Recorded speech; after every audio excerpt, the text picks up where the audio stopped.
আসসালামু আলাইকুম রহমতুল্লাহি অবরকাতুহ। সম্মানিত দর্শক, আপনারা যারা আওয়ামী লীগ নিয়ে খোঁজখবর রাখেন এবং শেখ হাসিনার কর্মকাণ্ড সম্পর্কে ওয়াকিবহাল, তারা হয়তো সম্প্রতি লক্ষ্য করেছেন যে ইরাক ইরান যুদ্ধ বিরতির পর আওয়ামী লীগের যে নেতাকর্মী এবং আওয়ামী লীগের সভানেত্রী শেখ হাসিনা, তার মধ্যে এক ধরনের নতুন উদ্দীপনা দেখা দিয়েছে। কিছুদিন আগে যখন ভারত এবং পাকিস্তানের মধ্যে যুদ্ধ হলো, ঠিক ওই সময়টিতে দিল্লিতে আসলে শেখ হাসিনা কিছুটা হলেও অপাংক্তেয় হয়ে পড়েছিলেন। এর কারণ হলো দিল্লির যে ব্লকটি শেখ হাসিনার পক্ষে সবসময় সোচ্চার। এমনকি তার ব্যাপারে কংগ্রেস, তৃণমূল কংগ্রেস মানে মমতা ব্যানার্জি, তারা সবাই ঐক্যমত্য। শুধুমাত্র বিহারের ২-১টি আঞ্চলিক দল যারা মনে করছে যে শেখ হাসিনাকে বাদ দিয়ে বাংলাদেশের সঙ্গে সম্পর্ক উন্নয়ন ঘটানো উচিত। এবং অনেকে আগামীতে যারা ক্ষমতায় আসবে, বিশেষ করে বিএনপির সঙ্গে একটি সম্পর্ক স্থাপন করার জন্য সরকারের উপর নানাভাবে চাপ প্রয়োগ করার চেষ্টা করছে। কিন্তু এখন পর্যন্ত নরেন্দ্র মোদী এবং দেশের প্রধানতম বিরোধী রাজনৈতিক দল কংগ্রেস, তারা শেখ হাসিনা এবং আওয়ামী লীগের ব্যাপারে ঠিক ওইভাবে একহাট্টা হয়ে আছে যেভাবে ইতিপূর্বে তারা ছিল। ইতিমধ্যে বাংলাদেশের সঙ্গে তাদের যে দ্বিপাক্ষিক সম্পর্ক, সেই সম্পর্কের জায়গাটিতে যে অর্থনৈতিক লেনদেন রয়েছে, সেখানে ব্যাপক ঘাটতি লক্ষ্য করা যাচ্ছে। বাংলাদেশ ক্ষতিগ্রস্ত হচ্ছে, তার সঙ্গে সঙ্গে ভারতও ক্ষতিগ্রস্ত হচ্ছে এবং সারা দুনিয়াতে ভারতের যে ব্যবসা বাণিজ্যে হুমকির মুখে পড়েছে, সেক্ষেত্রে বাংলাদেশের ব্যবসা বাণিজ্যর যে দ্বারটি, এটি নতুন করে আবার উন্মোচন হওয়া তাদের জন্য রীতিমতো জীবন মরণ সমস্যা। তো এরকম একটা বিষয় নিয়ে যখন দ্বিধাগ্রস্ততা চলছে, ঠিক সেই সময়টিতে ভারত এবং পাকিস্তানের যুদ্ধ শুরু হয়ে গেল। তখন শেখ হাসিনার দিকে মনোযোগ দেওয়ার মতো অবস্থা দিল্লির রাজনীতিবিদদের ছিল না। এবং সেই রেশ শেষ হতে না হতেই আবার ইরান এবং ইসরায়েলের যুদ্ধ শুরু হয়ে গেল। এবং এই সময়টিতে ইরানের এবং ইসরায়েলের যুদ্ধের কারণে ভারত দ্বিমুখী, না ঠিক দ্বিমুখী না, এটাকে চতুর্মুখী চাপে পড়ল। চতুর্মুখী চাপ একে বলছি, এর কারণ হলো যে বাংলাদেশের রাজনীতিতে বিএনপি এবং আওয়ামী লীগ, ভারত এবং পাকিস্তান, তাদের যে গুরুত্ব, এই গুরুত্বটা বুঝতে হলে আপনাকে ভূতাত্ত্বিক রাজনীতি বা ভৌগোলিক রাজনীতি এটা বুঝতে হবে। যখন ইসরায়েল এবং ইরানের যুদ্ধ হলো, এখানে ভারতের জন্য সবচেয়ে বিস্ফোরক হলো যে তাদের ইসরায়েলে ব্যাপক বিনিয়োগ রয়েছে। আবার একই সঙ্গে ইরানেও তাদের ব্যাপক বিনিয়োগ রয়ে গেছে, বন্দর থেকে শুরু করে অবকাঠামো খাতে। এবং দুই দেশেই তারা এই ভারতের যারা নাগরিক, তারা ব্যাপক হারে সেখানে ব্যবসা করেন, চাকুরি-বাকুরি করেন। যে হাইফা বন্দরটি ইরান ধ্বংস করে দিয়েছে, এটি মূলত আদানি গ্রুপের পরিচালনাধীন একটি বন্দর।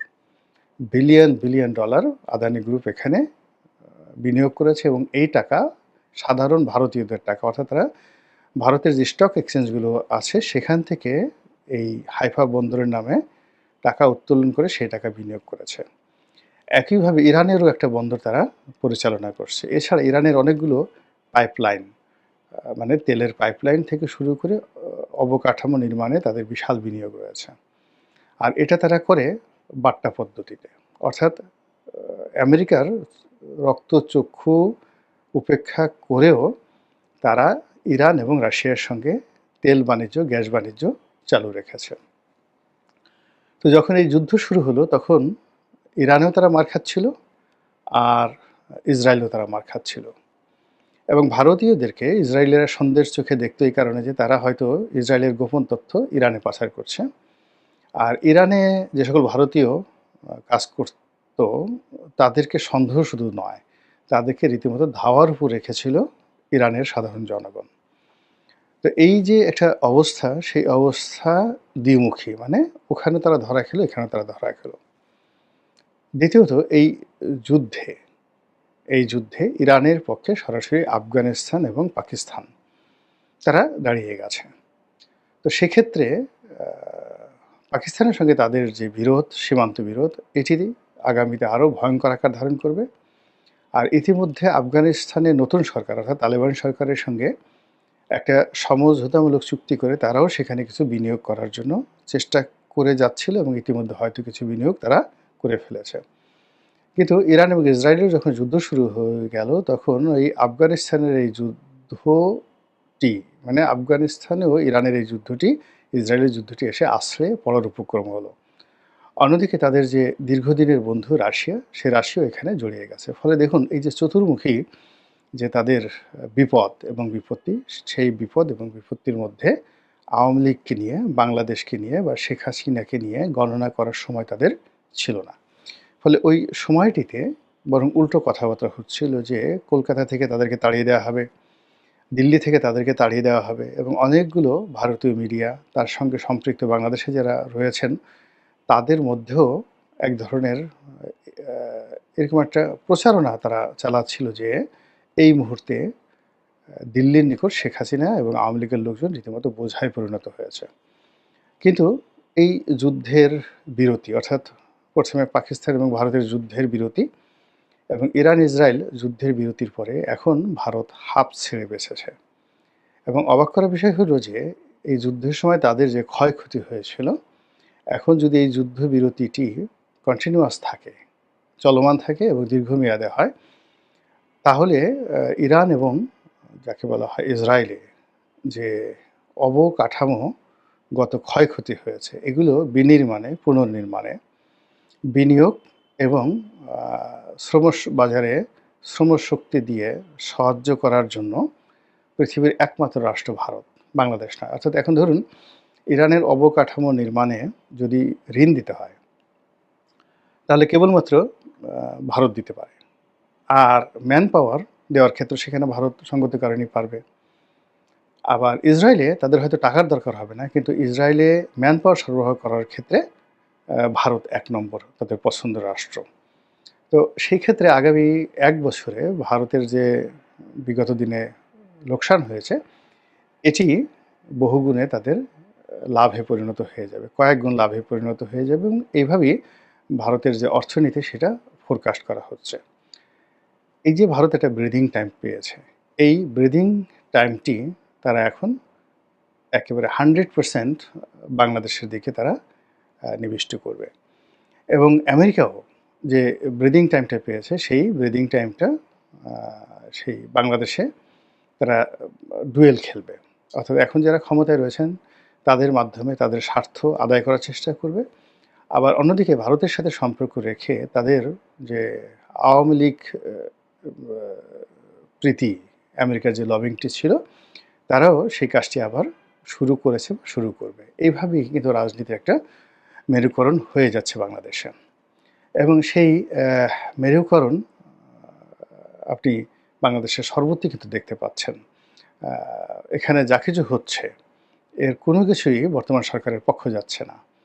এনবিআরের সমস্যা, তারপরে পুলিশের সমস্যা বরং ডে বাই ডে বাড়ছে। আজকে আমি যখন এই ভিডিওটি করছি সেই সময় দেখলাম যে একদল বিক্ষুব্ধ জনতা তারা খুলনা মেট্রোপলিটন পুলিশ কমিশনারের অফিসে তালা লাগিয়ে দিয়েছে। এই ঘটনা বাংলাদেশের ইতিহাসে কখনো ঘটেনি যে মহানগর পুলিশের অফিসে বা কোনো থানা তালা লাগিয়ে দিয়েছে বিক্ষুব্ধ জনতা। এটা এই মুহূর্তে ঘটছে। তো বিভাগীয় কমিশনারের বা মেট্রোপলিটন পুলিশ কমিশনার, ওখানে তো দুটো, একটা হলো ডিআইজি অফিস যারা খুলনা বিভাগের শহরের বাইরে, আর একটা হলো খুলনা শহরের যত পুলিশি কার্যক্রম যিনি দেখেন তিনি হলেন পুলিশ কমিশনার।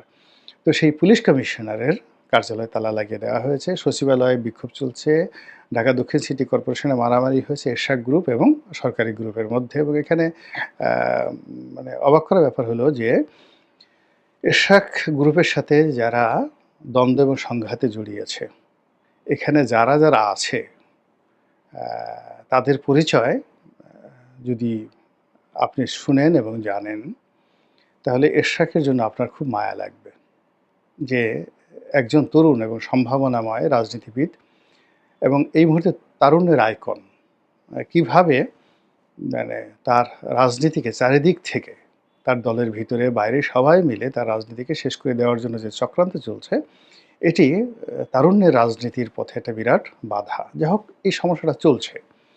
তার সঙ্গে আন্ডারওয়ার্ল্ড, তার সঙ্গে ব্যাংকিং থেকে শুরু করে অন্যান্য জায়গাতেও সমস্যা আছে। এবং এই সকল সমস্যার সঙ্গে শুধু বাংলাদেশের লোকজন জড়িত তা নয়, দেশের বাইরের লোকজনও জড়িত আছে, এমনকি আওয়ামী লীগও জড়িত রয়েছে। তো সেই কারণে দেখলাম যে গত সেই ৪৮ ঘন্টার মধ্যে শেখ হাসিনার যে ভিডিও, অডিও ফুটেজগুলো আমরা দেখতে পাচ্ছি, অর্থাৎ যে বক্তব্যগুলো তিনি দিয়েছেন, নুরুল হুদাকে নিয়ে দিয়েছেন, অর্থাৎ সিইসি নুরুল হুদাকে নিয়ে দিয়েছেন, নিজের দলীয় নেতাদের সাথে কিছু কথাবার্তা আ তিনি বলেছেন। সেখানে দেখলাম যে তিনি আবার ঘুরে দাঁড়ানোর চেষ্টা করছেন এবং এই যুদ্ধের এই সময়টিতে তিনি যেভাবে চুপচাপ ছিলেন, যুদ্ধ শেষ হওয়ার সঙ্গে সঙ্গেই তার মধ্যে এক ধরনের উদ্দীপনা দেখা দিয়েছে। দ্বিতীয়ত হলো যে তার এই উদ্দীপনার সঙ্গে তাল মিলিয়ে আওয়ামী লীগের যে প্রতিষ্ঠা বার্ষিকী ছিল ২৩শে জুন। ২৩শে জুন তারিখে টেস্ট কেসে ঢাকাতে দেখা গেল যে কোনো একটা আওয়ামী লীগ অফিসের মধ্যে কয়েকজন মহিলাকে পাঠানো হয়েছিল, তারা গণপিটুনি খেয়েছে। কিন্তু দেশের বাইরে ব্যাপক, যাকে বলা হয়, তারা শোডাউন করেছে। আওয়ামী লীগের লোকজন ইংল্যান্ডে করেছে, তারপরে শেষে আমেরিকাতে করেছে, আর অন্য হয়তো অনেক দেশে তারা করেছে। এবং সেখানে জয় বাংলা, জয় বঙ্গবন্ধু এই সমস্ত স্লোগান দিয়ে, ব্যানার দিয়ে মানে বিশাল র্যালি তারা করেছে। এবং লন্ডনের কয়েকটা ফুটেজে দেখলাম যে সেখানে যে সকল নেতা রয়েছেন এই মুহূর্তে, তারা সবাই আ একটি অনুষ্ঠানে একত্র হয়েছেন এবং সবাই ভীষণ রকম হাসি খুশি, এবং তাদের দুনিয়াতে যে কোনো সমস্যা আছে এটা তাদের চেহারা স্রোত দেখে মনে হচ্ছে না। ফলে কি হচ্ছে, এই যে বাংলাদেশে আ পানি ঘোলা হচ্ছে, রাজনীতির পানি, রাজনীতির মাঠ পিচ্ছিল হচ্ছে, কর্দমাক্ত হচ্ছে। এবং আমরা যারা বাংলাদেশে বসে রাজনীতি করছি, আমাদের জন্য প্রায় প্রতিদিনই একটার পর একটা নতুন উপসর্গ তৈরি হচ্ছে। বিপদ বিপত্তি থেকে শুরু করে আরও অনেক কিছু। আর এসব বিপদ বিপত্তির মধ্যে, এসব ঘোলা পানির মধ্যে, এই সমস্ত কাদামাটির মধ্যে মানে রাজনীতির উৎসব করার জন্য, হোলি খেলার জন্য আ নির্বাসিত শেখ হাসিনা, স্বেচ্ছায় নির্বাসিত শেখ হাসিনা, পালিয়ে যাওয়া শেখ হাসিনা, অথবা তাকে সসম্মানে বাংলাদেশ থেকে পাঠিয়ে দেওয়া শেখ হাসিনা, যে কথাই বলেন না কেন, তিনি একটা নতুন উদ্দীপনা, তিনি একটা নতুন কর্মপন্থা, তিনি একটি নতুন কৌশল অবলম্বন যে করেছেন